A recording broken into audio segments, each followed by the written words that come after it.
हम बात करेंगे संविधान सभा के गठन के बारे में या कैबिनेट मिशन के प्रस्ताव के बारे में। इंडियन पॉलिटी की सीरीज का ये हमारा सेकंड लेक्चर है। अगर आपने हमारा फर्स्ट वीडियो नहीं देखा है तो प्लीज पहले उसको देखिएगा, जिससे आपका बेस स्ट्रांग होगा, जिसमें बताया गया है कि संविधान सभा की गठन की जो मांग उठी थी उसका इतिहास क्या रहा है और अंततः अंग्रेजों को मजबूर होना पड़ा और संविधान सभा के गठन की मांग को स्वीकार करना पड़ा। 1946 में 3 सदस्यीय कैबिनेट मिशन भारत आया था, जिन्होंने कुछ प्रस्ताव दिए थे। उन प्रस्तावों के आधार पर संविधान सभा का गठन होना था। संविधान सभा से मतलब है यहाँ पर हर एक क्षेत्र से जो है रिप्रेजेंट मेंबर्स होंगे जो संविधान सभा में होंगे और वो भारत के संविधान की रूपरेखा को तैयार करेंगे। तो फर्स्ट में ये पॉइंट ये कहता है कि संविधान सभा के जो सदस्य हैं उसकी कुल संख्या कैबिनेट मिशन के प्रस्ताव के तहत 389 डिसाइड की गई थी, जिसमें से 296 ब्रिटिश प्रांत से और 93 जो मेंबर्स थे वो देसी रियासत से चुने जाने थे। हम जानते हैं उस समय जो ब्रिटिश इंडिया है, ब्रिटिश इंडिया मतलब जब इंडिया को जो है ब्रिटिश लोग कंट्रोल कर रहे थे, तो ब्रिटिश इंडिया 2 हिस्सों में डिवाइड था। एक हिस्से में ब्रिटिश प्रभुत्व वाले भारतीय प्रांत थे, तो दूसरे हिस्से में देसी रजवाड़े या देसी रियासतें थी। ब्रिटिश प्रभुत्व वाले भारतीय प्रांतों पर अंग्रेजों का सीधा कंट्रोल रहता था। दूसरी तरफ छोटे बड़े आकार के कुछ राज्य थे जिन्हें रजवाड़े कहा जाता था। रजवाड़ों पर राजाओं का शासन होता था।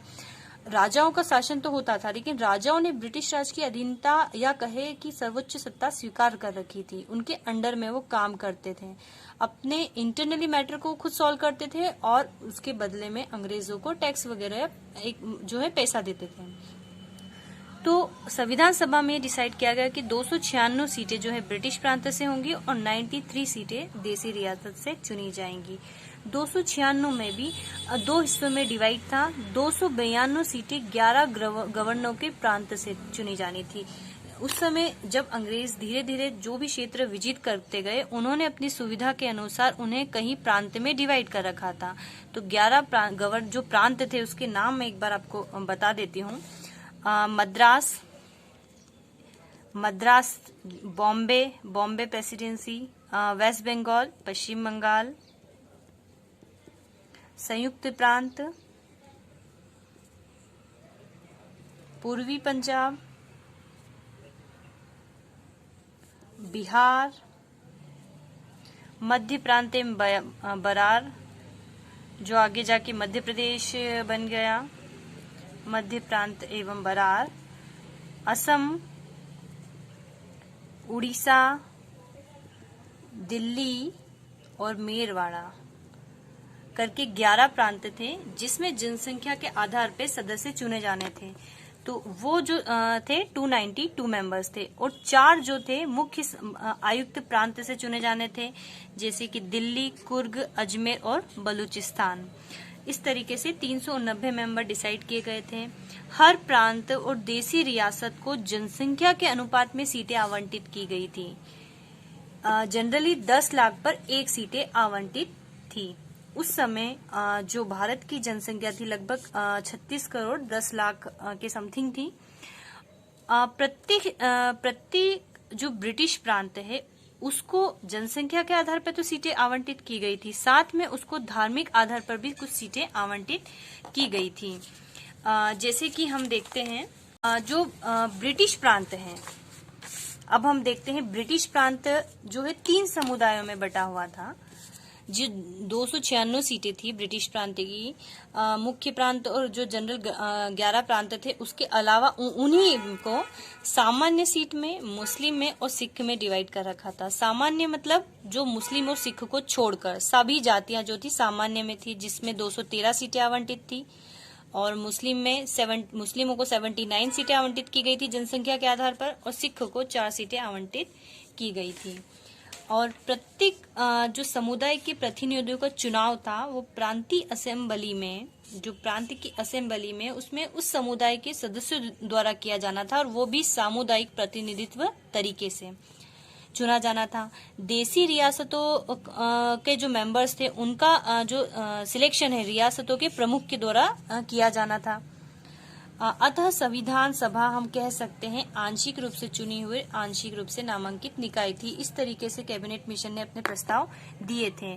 पहले तो मुस्लिम लीग ने मना कर दिया। अंततः मुस्लिम लीग 6 जून 1946 को इसमें शामिल हो गया और इंडियन नेशनल कांग्रेस, जो कांग्रेस थी, वो भी 25 जून 1946 को इसमें शामिल हो गई और संविधान सभा का हिस्सा बन गई। जुलाई अगस्त 1946 में संविधान सभा के लिए इलेक्शन किए गए।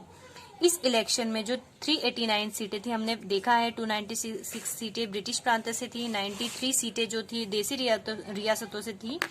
उसमें देसी रियासतों ने भाग ही नहीं लिया।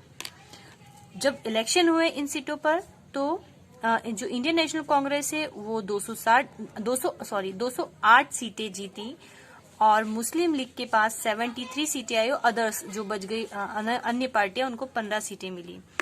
जब मुस्लिम लीग को इतनी कम सीटें मिली तो उन्होंने बहिष्कार कर दिया। कोई बात नहीं, बहिष्कार कर दिया क्योंकि कांग्रेस को जो है मेजोरिटी मिली थी।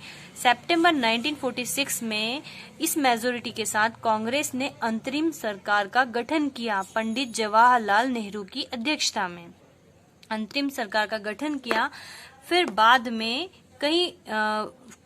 में 26 अक्टूबर को मुस्लिम लीग भी इसमें शामिल हो गई और कुछ करेक्शन के साथ मुस्लिम लीग को भी कुछ मेंबर्स को अंतरिम सरकार में जगह मिली। फिर जो ये गवर्नमेंट, जो संविधान सभा गठित हुई, इन्होंने संविधान को बनाने के लिए जो है अपने काम को डिवाइड किया और आगे हम देखेंगे, आगे के वीडियो में हम देखेंगे संविधान सभा की कार्यप्रणाली किस प्रकार से रही।